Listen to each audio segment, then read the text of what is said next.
Our programs offer many languages. Please visit suprememastertv.com/schedule. Nos programas offrent plusieurs langues. Veuillez visiter suprememastertv.com/schedule. Nuestros programas ofrecen varios idiomas. Visiten suprememastertv.com/schedule. हमारे कार्यक्रम पेश किए जाते हैं कई भाषाओं में। कृपया देखें suprememastertv.com/schedule. The things within our power are by nature free, unrestricted, unhindered. But those beyond our power are weak, dependent, restricted, alien. Remember then that if you attribute freedom to things by nature dependent, and take what belongs to others for your own, you will be hindered, you will lament, you will be disturbed, you will find fault both with gods and men. Please continue watching for the practical wisdom of Stoic philosopher Epictetus.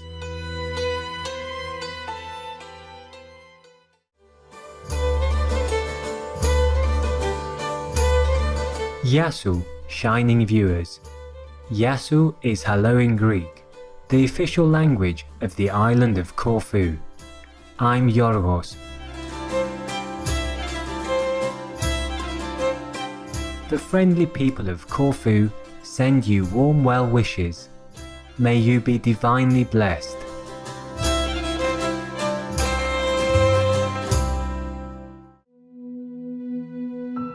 Epictetus was a Greek Stoic philosopher who lived in the 1st and 2nd centuries CE. He was born in Phrygia, present-day Turkey, and during his youth was a slave in Rome to an important administrator in the court of the emperor. At an early age, Epictetus developed a significant interest in philosophy.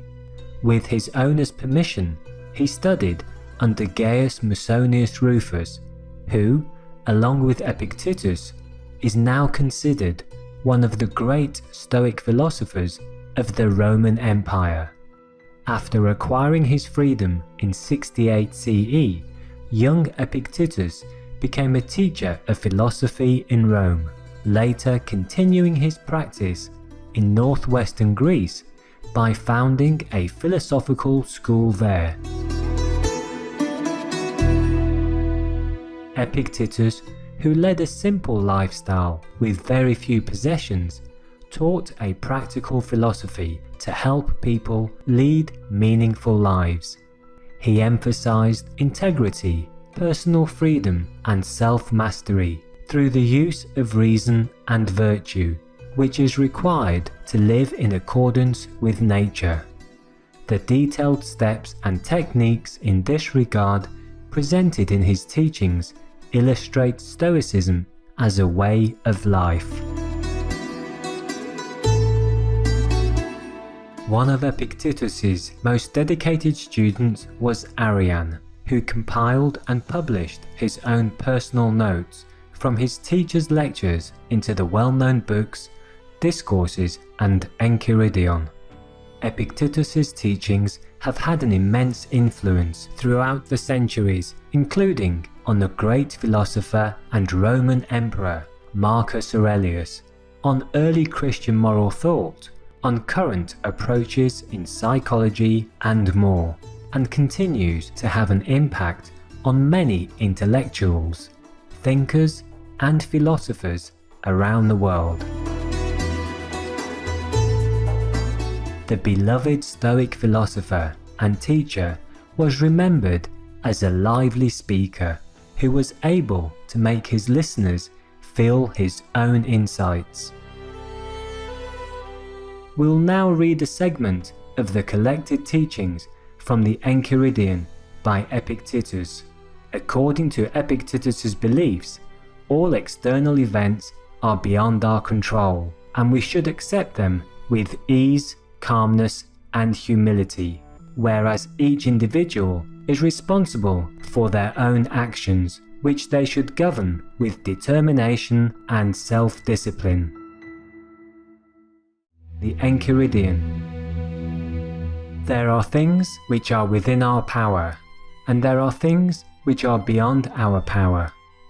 Within our power are opinion, aim, desire, aversion, and, In one word, whatever affairs are our own, beyond our power, our body, property, reputation, office, and in one word, whatever are not properly our own affairs. Now the things within our power are by nature free, unrestricted, unhindered, but those beyond our power are weak, dependent, restricted, alien. Remember then, that if you attribute freedom to things by nature dependent and take what belongs to others for your own, you will be hindered, you will lament, you will be disturbed, you will find fault, both with gods and men.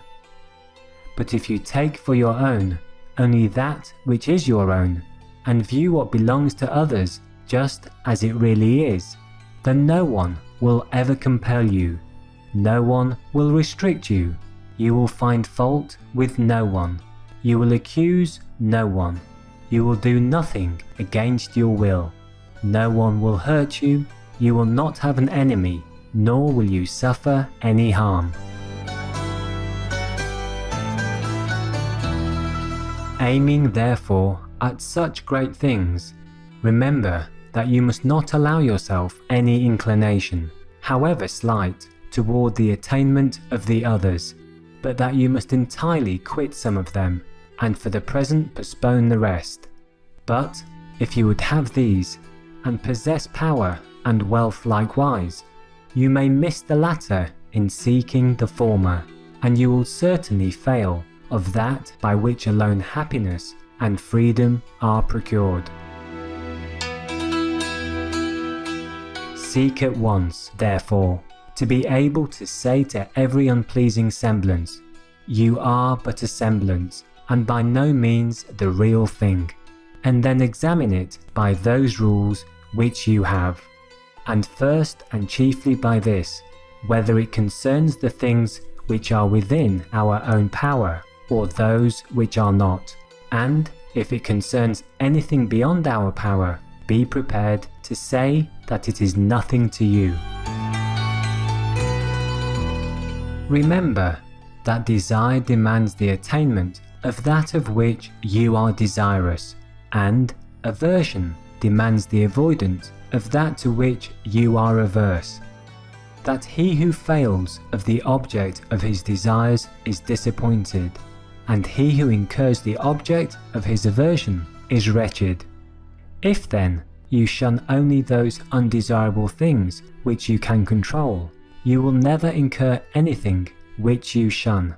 But if you shun sickness, or death, or poverty, you will run the risk of wretchedness.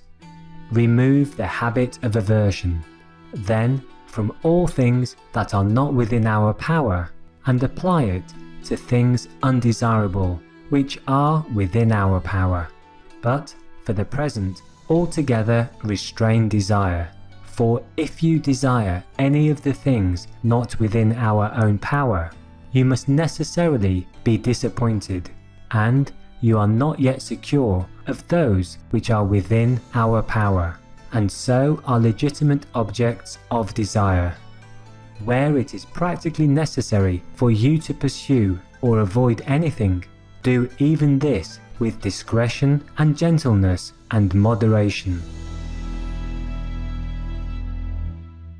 With regard to whatever objects either delight the mind or contribute to use or are tenderly beloved, remind yourself of what nature they are, beginning with the merest trifles.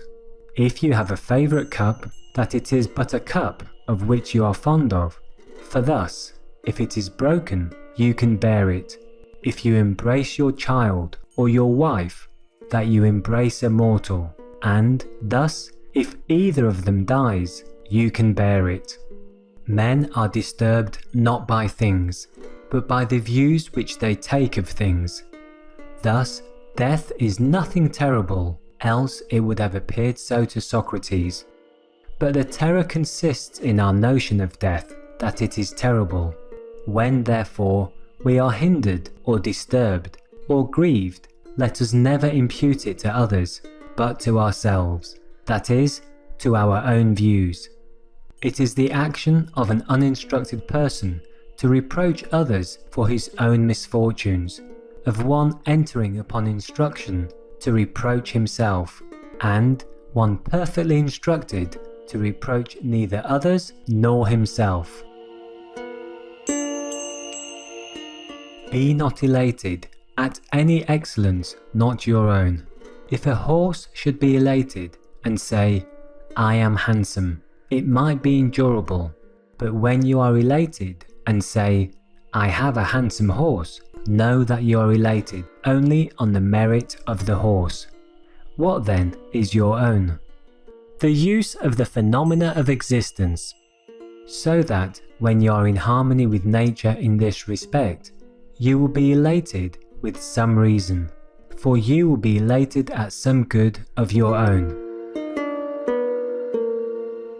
As in a voyage, when the ship is at anchor, if you go on shore to get water, you may amuse yourself with picking up a truffle in your way, but your thoughts ought to be bent toward the ship and perpetually attentive, lest the captain should call, and then you must leave all these things, that you may not have to be carried on board the vessel. Thus likewise in life, if, instead of a truffle, such a thing as a wife or a child be granted you, there is no objection. But if the captain calls, run to the ship, leave all these things, and never look behind. But if you are old, never go far from the ship, lest you should be missing when called for. Demand not that events should happen as you wish, but wish them to happen as they do happen, and you will go on well. Sickness is an impediment to the body, but not to the will unless itself pleases. Lameness is an impediment to the leg, but not to the will, and say this to yourself with regard to everything that happens, for you will find it to be an impediment to something else, but not truly to yourself.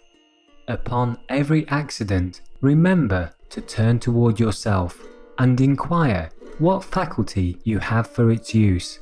If you encounter a handsome person, you will find continence the faculty needed. If pain, then fortitude. If reviling, then patience. And when thus habituated, the phenomena of existence will not overwhelm you.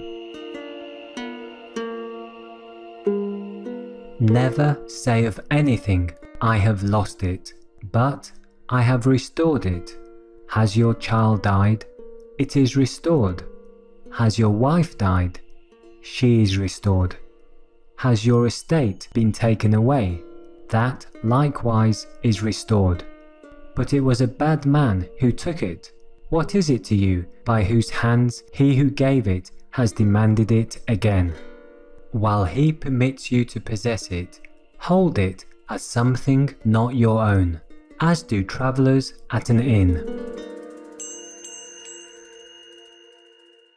Virtuous viewers, we appreciate your company on today's Words of Wisdom.